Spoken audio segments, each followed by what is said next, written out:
Have you ever noticed how the mess around you somehow mirrors the chaos inside you? You look at that pile of clothes, those unwashed dishes, and you think, I'll deal with it later. But later never comes. And deep down, you feel it's not really about the mess at all.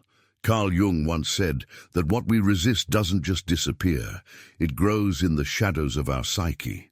What if your resistance to cleaning isn't laziness, but a message from your unconscious? What if the clutter in your home is the physical echo of something unhealed within you, an emotion, a memory, or a truth you've been avoiding? Because when your environment decays, it's often your inner world crying out for attention. The truth is, the house is never just a house. It's the stage where your mind reveals itself. In this video, we'll uncover what your avoidance really means, and how the act of cleaning could secretly be one of the most spiritual and psychological experiences you'll ever have. The mess in your home tells a story, one that goes far deeper than simple disorganization. When Carl Jung developed his theory of the shadow, he was describing those parts of ourselves we hide away, deny, or refuse to see. Think of your cluttered countertops and overflowing laundry baskets as physical manifestations of this shadow self, the aspects of your inner world you've been avoiding. Jung believed that we all carry a shadow, the collection of repressed emotions, unacknowledged desires, and uncomfortable truths that we push down into the unconscious mind. These elements don't disappear when ignored. Instead, they find alternative ways to express themselves. Your reluctance to clean might be this shadow speaking through your environment. Notice how certain areas of your home remain consistently cluttered while others stay relatively organized. This pattern isn't random. The kitchen sink filled with dishes might represent emotional nourishment you're denying yourself. The closet, bursting with unsorted clothes, could symbolize confusion about your identity or how you present yourself to the world. The dusty bookshelf might reflect abandoned dreams or intellectual pursuits you've neglected. When you walk past these areas day after day, choosing not to see them, you're mirroring exactly how you treat certain aspects of your psyche. Jung would suggest that this avoidance strengthens your shadow, making it more powerful and potentially more destructive.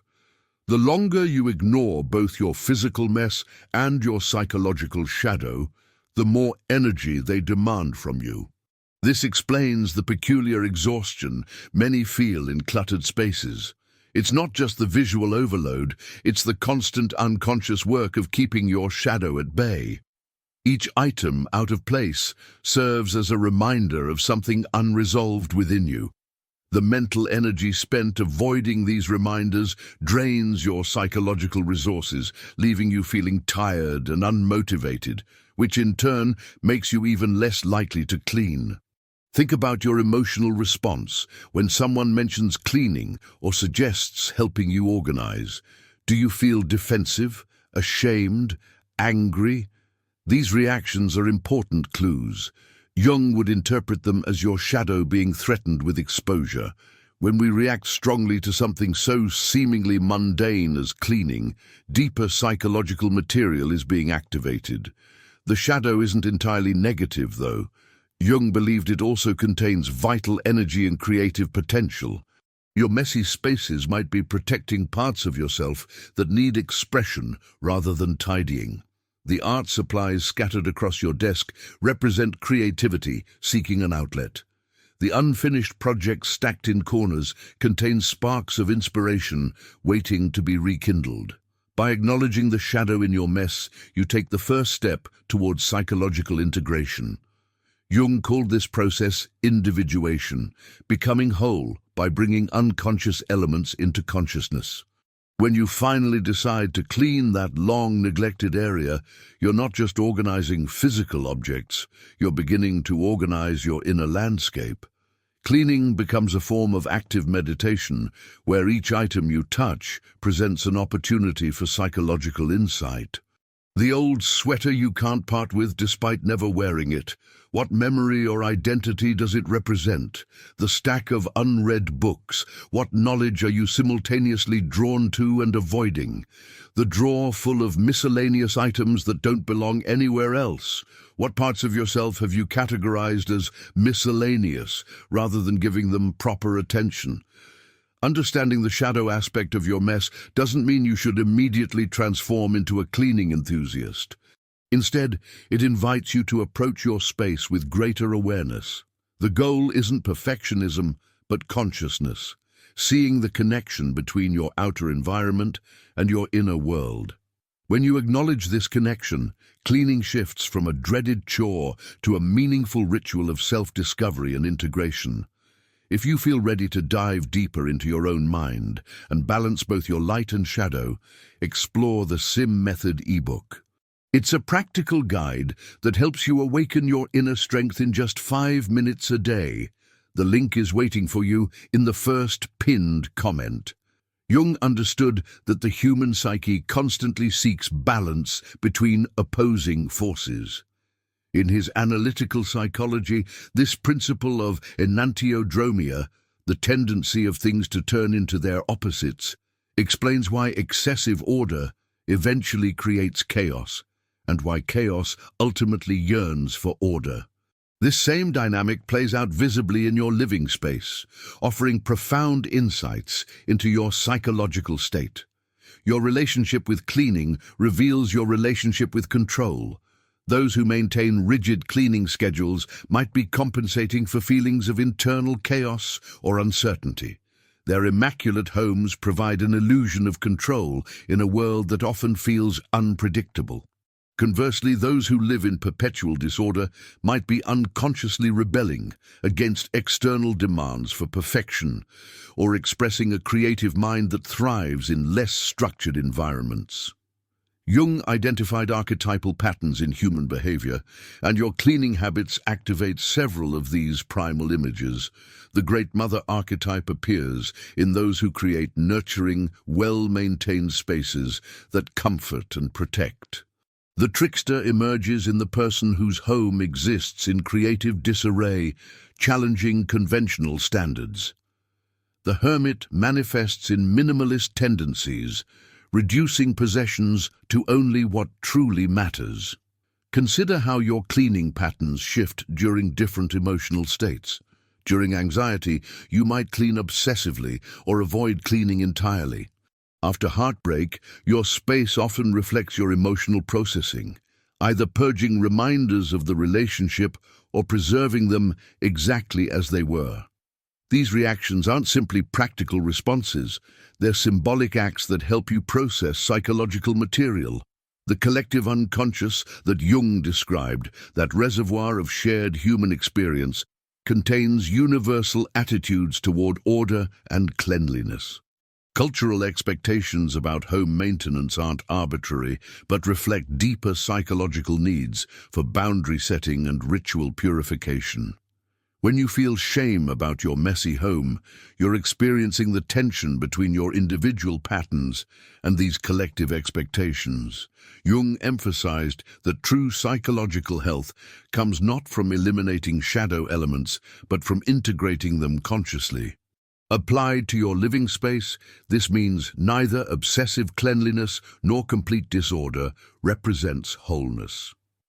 The psychologically balanced home acknowledges both the value of order and the necessity of occasional chaos.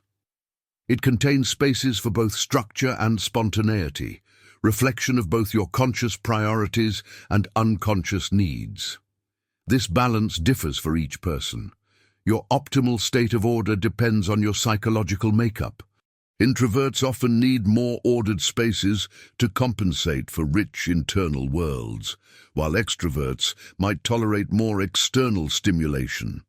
Intuitive types might prioritize meaningful organization over conventional cleanliness, while sensing types focus on tangible aspects of cleanliness like smells and surfaces. The synchronicity Jung observed, meaningful coincidences that seem to reveal underlying patterns, appears in how your cleaning issues often coincide with other life transitions. Major cleaning urges frequently arise during psychological shifts, before important decisions, after resolving emotional conflicts, or during periods of self-reinvention.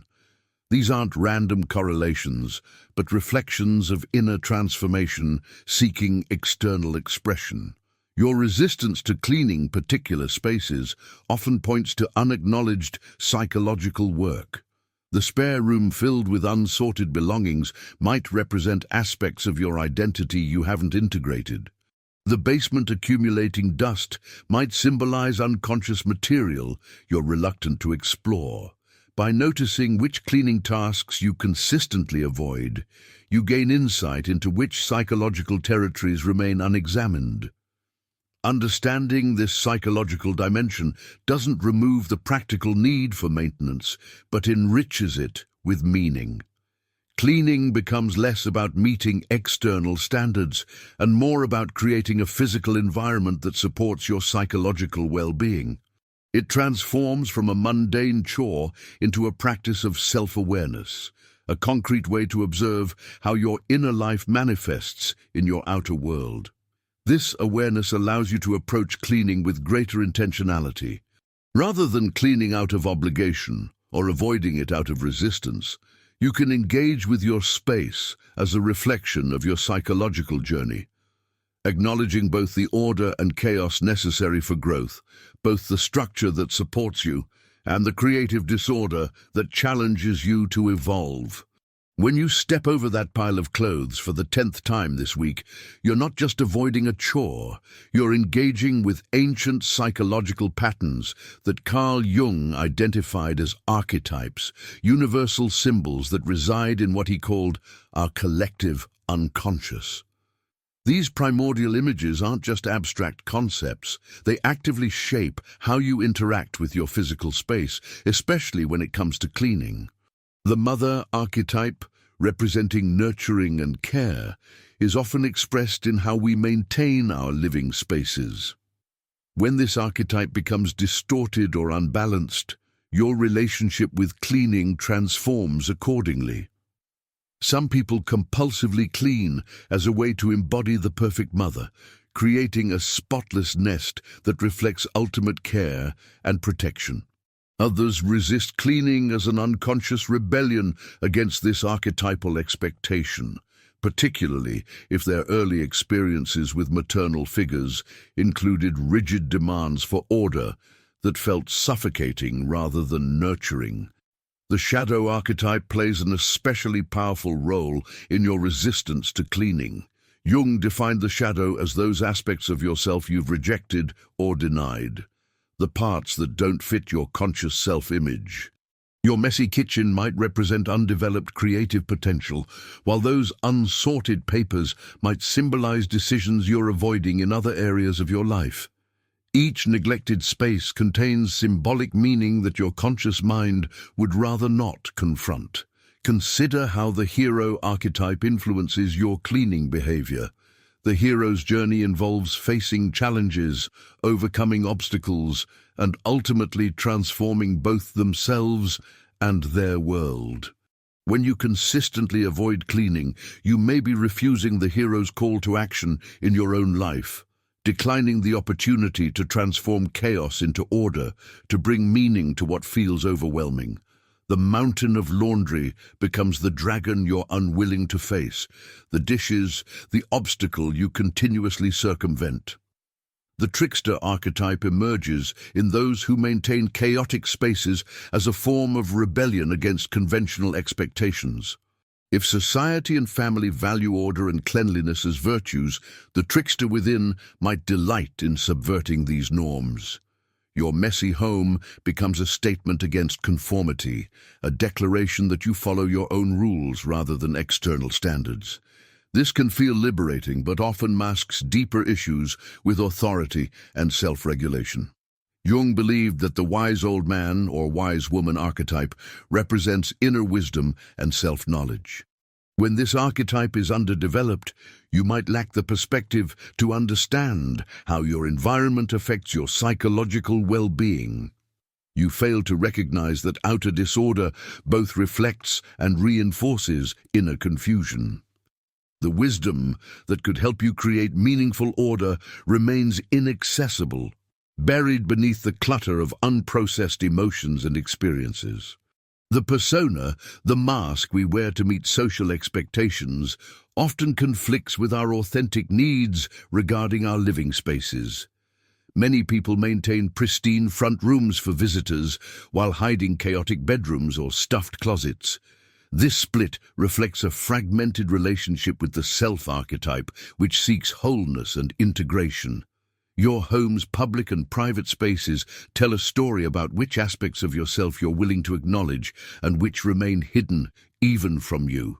When examining your resistance to cleaning through a Jungian lens, pay attention to which spaces trigger the strongest emotional reactions. The guest bathroom you obsessively clean might represent your persona, while the overflowing garage you avoid embodies your shadow. These patterns aren't random, but meaningful expressions of your internal psychological landscape. The process of individuation, Jung's term for becoming a fully integrated person, requires acknowledging all these archetypal influences rather than being unconsciously driven by them. By recognizing the mother archetype's influence on your standards of care, the shadow's presence in your neglected spaces, and the hero's call to transformative action, you gain the power to make conscious choices about your environment rather than merely reacting to unconscious impulses. Understanding these archetypal patterns doesn't instantly transform your cleaning habits, but it does provide a deeper framework for self-awareness. Instead of beating yourself up for being lazy or messy, you can approach your resistance with curiosity. What does this cluttered desk represent psychologically? What part of myself am I avoiding when I refuse to sort through these belongings? This archetypal perspective transforms cleaning from a mundane chore into a potentially meaningful ritual of self-discovery and psychological integration. The relationship between cleanliness and spirituality stretches back thousands of years across nearly every cultural tradition. When you avoid cleaning your home, you're not just postponing a practical task, you're interacting with powerful symbolic terrain that Jung recognized as fundamental to human spiritual experience. The very act of cleaning, or refusing to clean, carries profound psychological and spiritual implications that go far beyond mere tidiness. In Jungian psychology, the home represents your inner temple, a physical manifestation of your psyche. Just as ancient temples required ritual purification before sacred ceremonies could take place, your living space requires periodic cleansing to function as a proper vessel for psychological and spiritual growth. When you consistently avoid cleaning, you're unconsciously creating barriers to your own transformation. The dust gathering on your shelves parallels the spiritual stagnation that occurs when transformation is resisted. Jung observed that meaningful symbols emerge spontaneously from the collective unconscious, often taking physical form in our environments.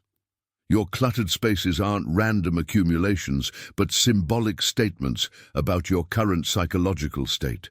That corner filled with unfinished projects represents unrealized potential. Those piles of unsorted mail embody decisions you're avoiding. The dust-covered exercise equipment symbolizes neglected bodily awareness. Each area of disorder contains its own spiritual message if you're willing to listen. The concept of sacred space appears across religions and spiritual traditions worldwide. Sacred spaces are set apart, maintained with special care, and treated with reverence. When every space becomes merely functional, or worse, neglected, the distinction between sacred and profane blurs. Without consciously designated sacred space in your home, the entire environment gradually loses its power to nurture and protect your spiritual well-being. Cleaning resistance often indicates a loss of connection with the sacred dimension of ordinary life. Historically, cleaning rituals marked important transitions, seasonal changes, life milestones, or religious holidays. These weren't just practical activities, but symbolic acts of renewal and transformation. When you break this ancient connection between cleaning and renewal, you lose access to a powerful tool for psychological transition. Your reluctance to clean might reveal a deeper resistance to change itself, a fear of the unknown that new beginnings inevitably bring. Jung emphasized the importance of ritual as a bridge between conscious and unconscious aspects of the psyche. Cleaning, when approached mindfully, functions as exactly this kind of bridge. The repetitive physical nature of cleaning tasks can induce a meditative state where insights from the unconscious mind become more accessible. By avoiding cleaning, you're unknowingly rejecting opportunities for this valuable form of psychological integration that combines physical action with mental clarity. The principle of as above, so below suggests that outer conditions reflect inner realities. Your physical environment and your psychological landscape mirror each other in constant feedback.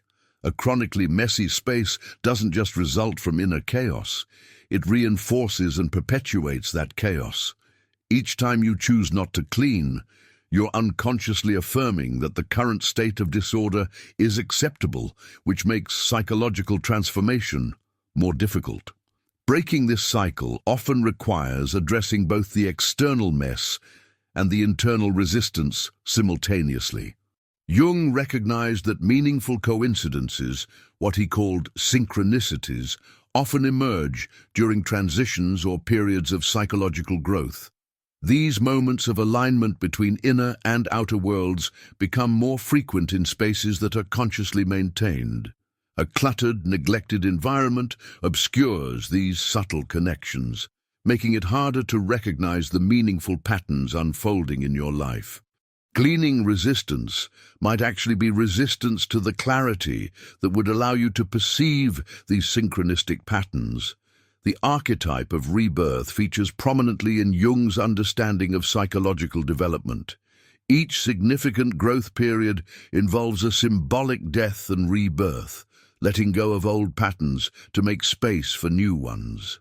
Cleaning physically enacts this psychological process as you discard what no longer serves you and create space for new possibilities. Your resistance might stem from an unconscious fear of what must die in order for transformation to occur. The cluttered closet becomes a metaphor for the psyche, unwilling to release outmoded aspects of identity. Understanding cleaning as a spiritual practice rather than just a chore transforms your relationship with your environment. From this perspective, your resistance isn't mere laziness, but a complex psychological response to the profound implications of creating order from chaos. By acknowledging the spiritual dimensions of cleaning, you can approach your resistance with greater compassion and curiosity, recognizing that what seems like a simple household task actually touches on some of the deepest aspects of human experience. The need for sacred space, meaningful ritual, and continuous renewal. Our relationship with cleanliness doesn't exist in isolation. The way you feel about cleaning your home is deeply influenced by collective attitudes that have evolved over centuries. Jung recognized that beyond our personal unconscious lies a deeper layer, the collective unconscious, that contains shared human experiences across generations. This collective dimension explains why your cleaning habits reflect not just personal preferences, but broader cultural patterns and societal expectations. Throughout history, attitudes toward cleanliness have swung between extremes. Medieval Europe often associated excessive bathing with immorality and sin, while Victorian England elevated cleanliness to a moral virtue that distinguished the respectable from the unclean lower classes. These historical attitudes persist in our collective unconscious, influencing how we perceive messiness today. The shame you might feel about your cluttered home connects to centuries-old associations between cleanliness and moral worth. A connection that Jung would identify as archetypal rather than merely personal. The modern advertising industry exploits these deep associations by selling cleaning products through appeals to archetypal images. Commercials feature sparkling homes as symbols of perfect motherhood, successful adulthood, or moral superiority. These messages tap into collective anxieties about what a messy home signifies. Your resistance to cleaning might actually be resistance to these oversimplified archetypal expectations, a refusal to have your worth determined by your housekeeping standards. Gender plays a crucial role in our collective attitudes toward cleaning. Despite significant social changes, women still perform more household labor than men in most societies. This imbalance isn't just a practical issue, but a reflection of deep-seated archetypal associations between femininity and nurturing, order-creating activities. Whether you're a woman feeling burdened by these expectations, or a man unconsciously distancing yourself from feminine tasks, gender archetypes influence your cleaning habits in ways you might not recognize. The collective shadow of productivity culture significantly impacts our relationship with cleaning. Modern capitalism values constant productivity, with clean house joining the endless list of achievements expected from already overworked individuals.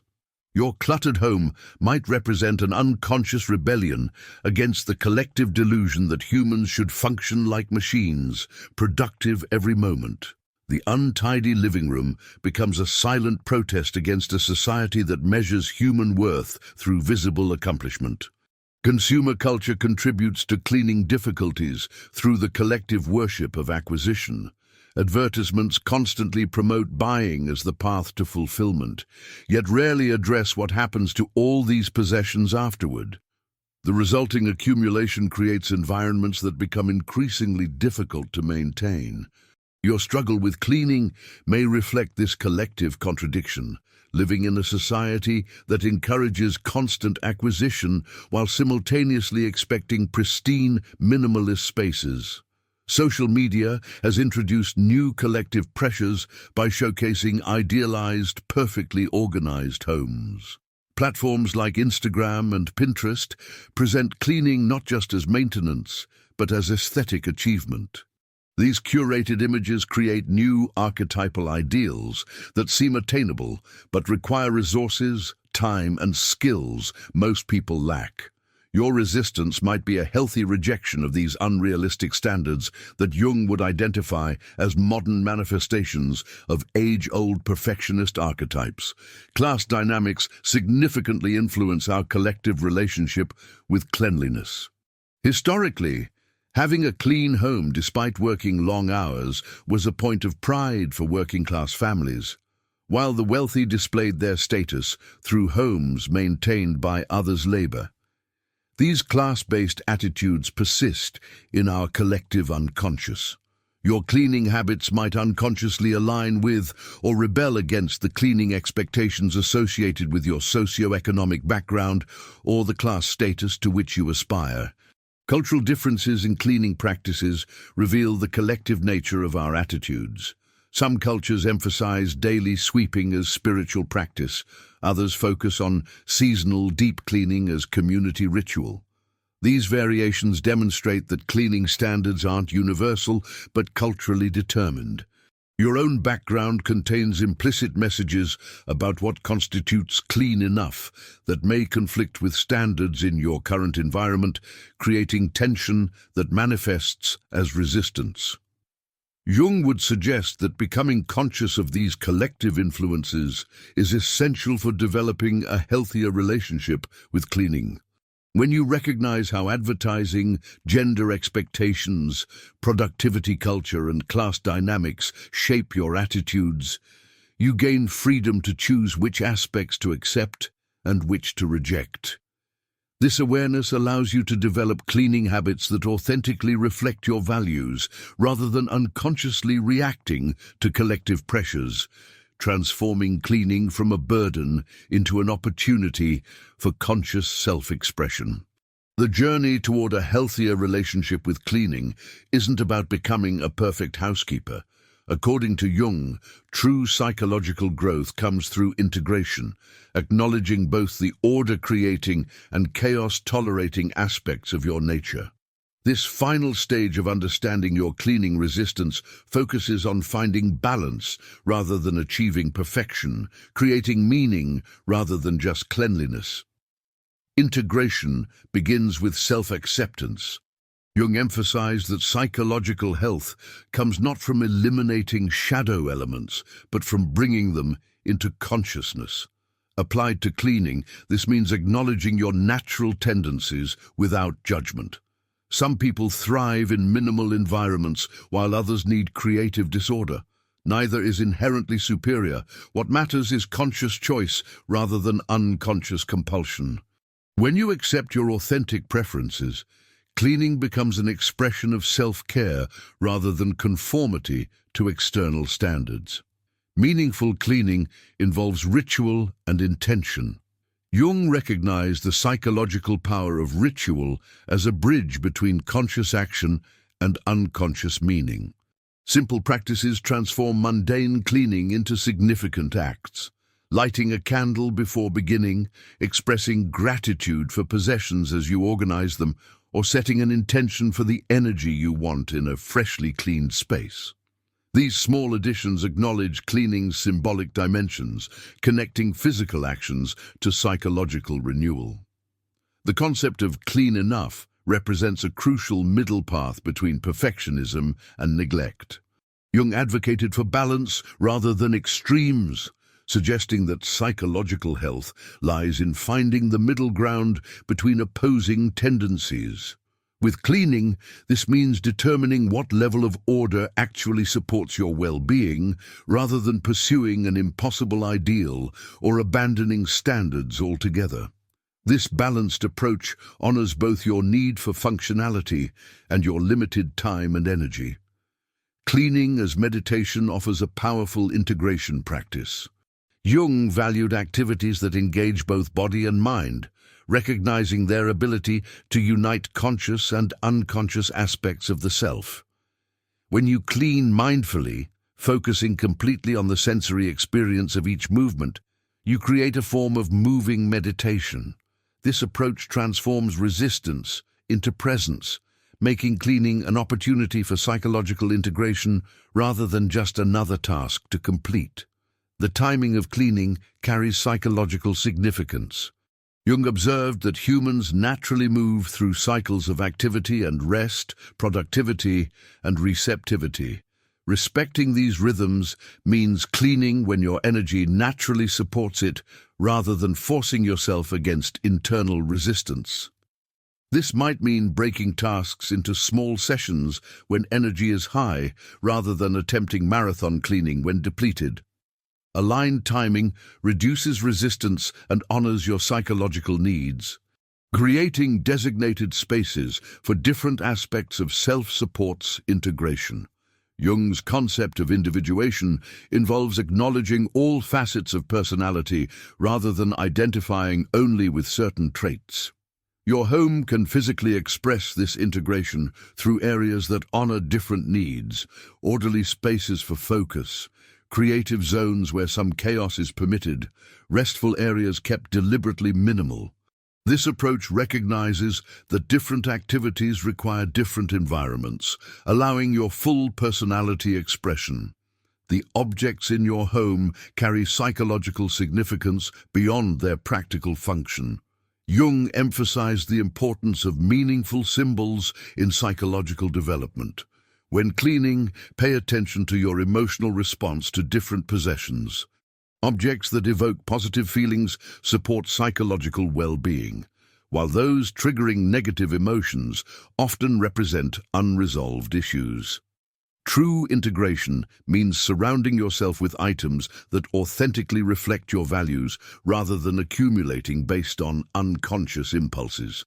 The space between perfect order and complete chaos contains creative potential. Jung identified this liminal space as where transformation occurs. Your home doesn't need perfect organization to support well-being. In fact, some creative disorder often indicates an active, engaged mind. The goal is conscious choice about what level of order serves your current needs, recognizing that different life phases might require different approaches to cleaning and organization. The ultimate integration comes through finding personal meaning in the act of caring for your space. Jung believed that humans need meaningful activity to thrive psychologically. When you understand cleaning not as meaningless drudgery, but as an act of self-care, environmental stewardship, or creating sanctuary, resistance diminishes. This shift in perspective transforms cleaning from something you should do into something you choose to do, because it aligns with your deeper values and supports your authentic self-expression. As you stare at the dust dancing in the sunlight streaming through your window, remember that each speck contains a story, your story. The chaos around you has always been speaking, whispering truths your conscious mind was too afraid to hear. But in the simple act of lifting a cloth to wipe away the neglect, you're doing more than cleaning a surface. You're polishing the mirror of your soul. This journey through the shadowed rooms of your psyche reveals that true transformation doesn't come from perfection, but from integration, embracing both the order and disorder that make you whole. In the end, your relationship with your space was never about cleanliness, but about coming home to yourself. And perhaps now, as you survey the room with new eyes, you'll recognize that the most powerful act of self-love isn't creating a perfect environment, but creating one that honors all parts of who you are, the light and the shadow, the clean and the cluttered, the known and the yet to be discovered.